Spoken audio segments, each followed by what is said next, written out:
Hey, Sofrito lovers, this is Ben Ramos bringing you another mukbang from my palatial home here in the Northwest Bronx. The Bronx is the home of hip hop and salsa. I'm bringing you today a mishmash of leftovers. Check this out.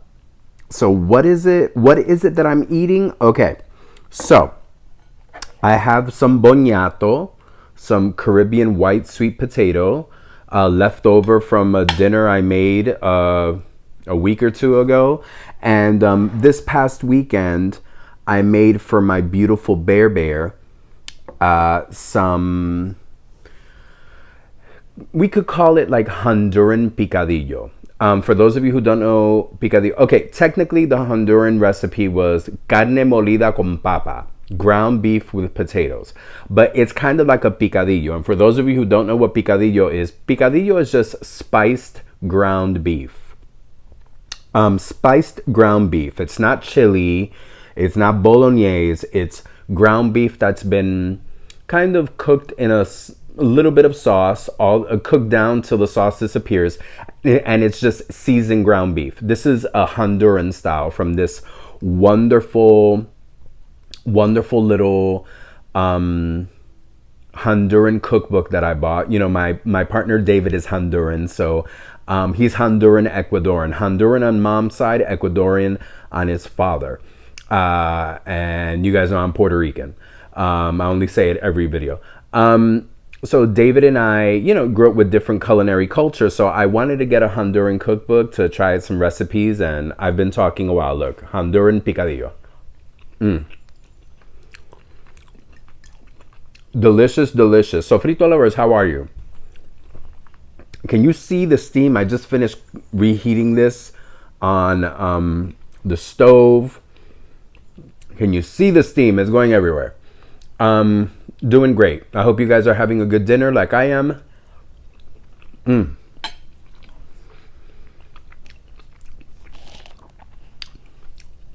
Is there anything better than leftovers? I love leftovers. As long as the leftovers are good quality, I love leftovers. I'm not a big fan of, you know, like restaurant food or takeout food being reheated the next day. In my opinion, a lot of takeout food doesn't survive the exposure to the cold of the refrigerator.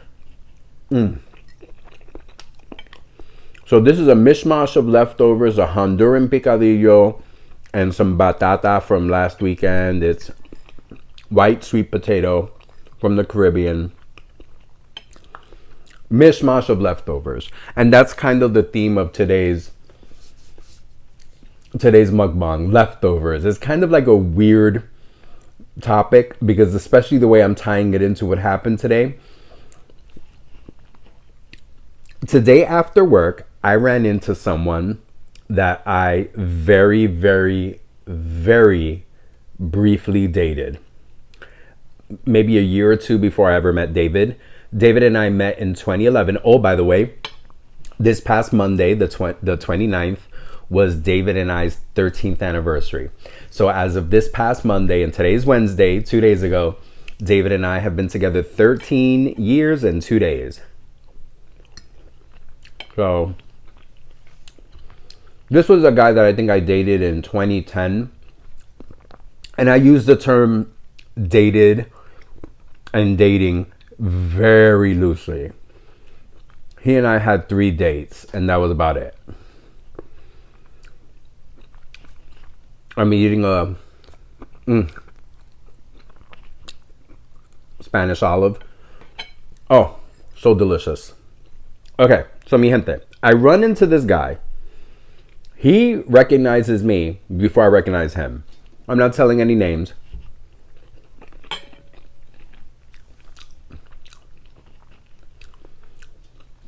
This was one of the few people I ever dated that made it to the 3rd date. And again, I need to stop saying dated because we did not date. We went on 3 dates. That's not dating. In my personal opinion, if I will say we're dating if we go past like 6 or 7 dates. He and I had 3 dates. We ran into each other on Jerome Avenue as I was coming home from work. I had a horrendous day. So I was just, clumping away on my way home, and I see him, and I don't recognize him. He looked at me and called my name out, and I looked at him, and I was thinking, who is this person?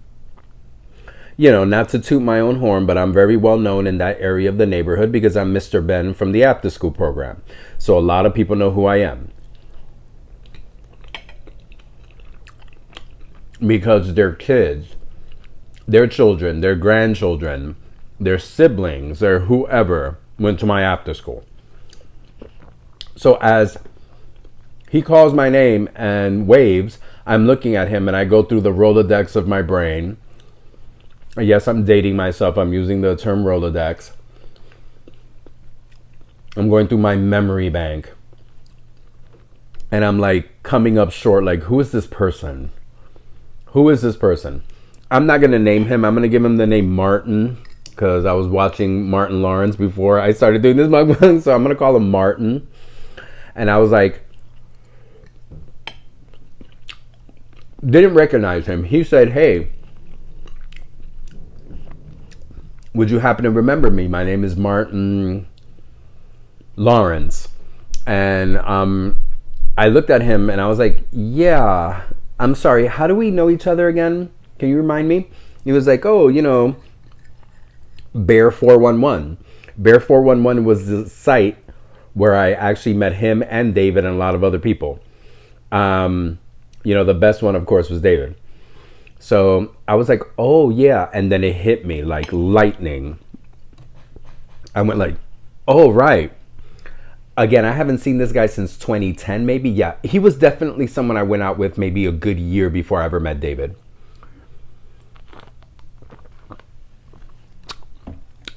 Ghosted me. It's just amazing how your brain... I tell people all the time, I call it diabetes brain. I will have 0 short-term, 0 long-term memory. I don't remember anything. You ask me right now, Ben, what did you have for lunch today? Being the foodie that I am, I'd be like, I don't know. But the floodgates in my mind opened. He was a guy that I flirted with. I asked him out. He said yes. We met up. We had a great conversation. There was some chemistry, but nothing really happened. Second date, a lot more chemistry. And some stuff happened. Some adult themed occurrences. Nothing all the way, nothing major. But we did have a really nice time. And I was like, wow, this guy could make it to date 3. And I even joked about it with him. I was like, wow, you might be...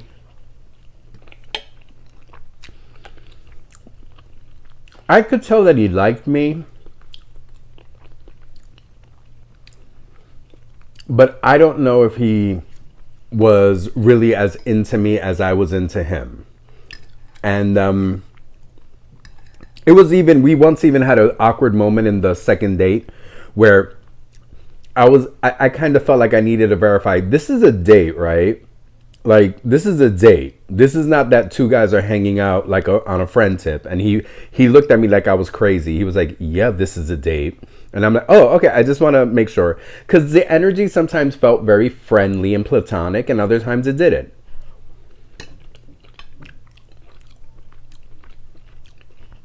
Haven't told you, but Martin, Dominican, smart, tall, good looking, Afro-Dominican. Smart, good looking, interesting, identified as gay. I identify as queer. If you ask me which letter in the alphabet mafia, I tend to refer to myself as bisexual, pansexual. A little bit pan, a little, bi, a little bit pan. Gender and appearance really don't mean much to me. I've dated trans people. When I was younger, I dated a trans woman and I dated a trans man. Okay, getting back to the point. We'll talk more about that in June during Pride. It was so weird because, again, he ghosted me. Great first date, even better second date. Third date was also kind of amazing. And an extraordinary conversation. I was really digging him. I was like, this guy is smart. He's unpretentious. He's cultured, witty. We share a lot of things in common, and the things that we don't have in common, I find interesting. He finds me interesting. It was such good energy. And there was never a fourth date. And I tell you that he ghosted me. We mostly communicated over the website, which had a really great chat function. One of those great chat functions where you knew when people were online, you can send them a chat and you could tell that they read it or they didn't. And though we had each other's telephones numbers, we really didn't call. We did do some texting. But you know, I was always very proactive about setting up the dates. So, you know, I was trying to set up date 4 after date 3 and never a response. There was never a response to a chat over the website. There was never a response to a text. I really, really wanted to call him, but then I felt a little weird because I was like, okay. Oh, and I could tell that he had read my chats. They were not being unread. Again, the website allowed you to tell when people were online, when they weren't, when they were receiving and reading your stuff. So I was a little bit like, okay. And one of my last chats to him was like, hey, give me a call. You know, there's been a little radio silence. I hope everything is okay. Our third date was fun. Laughing and having a good time. And there was even discussions about, oh, maybe in the future we can go blah, blah, blah. I think our third date was we saw this great movie together, this documentary. And we really had a good time at Quad Cinema together downtown. And, you know, he had never really been to Quad Cinema. He was one of those guys that liked going to the Angelica Theater in the Village. Which is another independent, you know, movie house that shows a lot of great indie films. He was like, you know, I really only go to the Angelica, but I've heard about Quad. And I said, oh, I'm the reverse. I tend to come to Quad Cinema more than I go to Angelica. And we were talking about some stuff. And then I said, oh, that sounds like a great movie over at Angelica. We should go see it. Excuse me, I'm burping everywhere. And he was like, oh, absolutely. I'd love to see it with you. And then there was something else happening at Quad that he also was like, hey, you know, would you mind if we ever saw this? And I was like, absolutely. So there was definite discussion about us seeing each other again. There was no like, let's be friends. And then just to get to the point,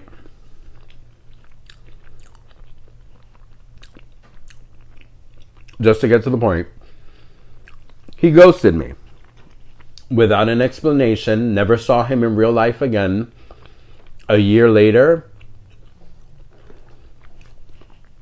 I remember the last time I saw him was probably January of 2010. January, February of 2010. In April of 2011, I met David. And now I run into Martin Lawrence on Jerome Avenue. He was getting off the 4 train. And the weirdest thing is he sees me and he recognizes me and calls out to me. If I were him, I would never. I didn't notice him. We could have walked by next to each other and I probably would not have ever put 2 and 2 together. Again, I have little to no memory. So up until he like called out to me and I was looking at him and he was like, hi, it's Martin Lawrence. And I was like, whoa. And the floodgates out of nowhere opened up. He asked me, how have you been? What are you doing around here? And I looked at him and I was like, I've been fine and I live here. This is the same neighborhood I lived in. I've always lived in for over close to 30 years. And he was like, oh, that's great. I'm on my way to the Bronx VA. I live close to the Bronx Veterans Hospital. My dad used to go to this hospital. He was going to visit his uncle. And he's like, wow, it's amazing. How, it's been so long. And I'm like, yeah. I'm flabbergasted because why are you talking to me? You and I haven't spoken since sometime in January of 2010, and it is May 1st, 2024. Your memory is amazing, and the familiarity in which you're speaking to me is kind of bizarre. Because again, you saw my chats and you saw my texts way back when. And I was also kind of thrown aback. I was like, okay. And I'm trying to walk home because I'm also not in the mood to talk to anyone because I had a rough day. And I don't want to talk to any of my leftovers.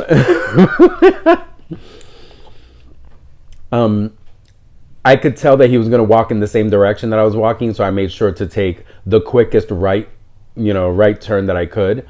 He was like, oh, my uncle is at the VA, my uncle, blah, blah, blah. He gave me a 10-second military history of his uncle's background, like if I cared. And I was like, oh, that's nice. And he was like, oh, are you headed home? And I was like, yes, I am heading home. And then I just felt like, I was like, yes, I'm heading home to my husband. He lives with me here in the Bronx. And he was like, oh, you have a husband? I'm like, yes, I have a husband. And how about you? He goes, oh, just still single, still looking for Mr. Right. And I was like, that's nice. And I just kept going. I just took that turn. I was like, that's nice. Take care. I'm one of those, take care means like, goodbye, I don't give a fuck. So it was like the weirdest thing to run into this leftover.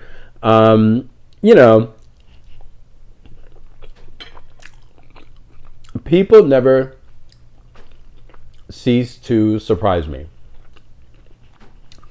You would think that he and I knew each other. I mean, we knew each other, 14 years ago? The fact that he remembered me and still had this familiarity and this, I don't know, just this sense of calm. Like, you would have thought, hearing his cadence and the way he was speaking to me, that, like, we know each other and we talk often. And I'm like, there's a part of me that when I was walking home, I was like, you know what? I wish I could have asked him why you ghosted me. But then I was like, wait, do I even really care? I don't care. I don't know this person. We met 14 years ago. I don't know who the hell you are now. And I don't care. But it was just so... People never cease to amaze me. Like, what the living F was that? So I'm having leftovers talking about some leftover. Maybe I'm the leftover, who knows? So Frito lovers, people are just strange. People are just weird. It was a very strange and weird day before even any of that happened. But you know what? Let me be a good person and say I wish him well. God bless his friendly heart. Why he never got back to me, I'll never know. Why he felt the need to reach out to me right then and there and say hello and try to strike up a conversation, I'll never know. 14 years later. 14 years and like 4 or 5 months later. No clue. No clue. This plate of food is the only leftovers I am interested in because I have an extraordinary bear. And you know what? The universe works in mysterious ways. Nothing happened with that dude, with Martin Lawrence, because I was meant to be with my bear, my smoochy poopy poops, my doo-doo. All right, so Frito lovers, I'm going to enjoy the rest of these leftovers off camera. Como siempre, go out there, go taste for yourself, go have some culinary adventures. Como siempre, mucho, mucho, mucho amor.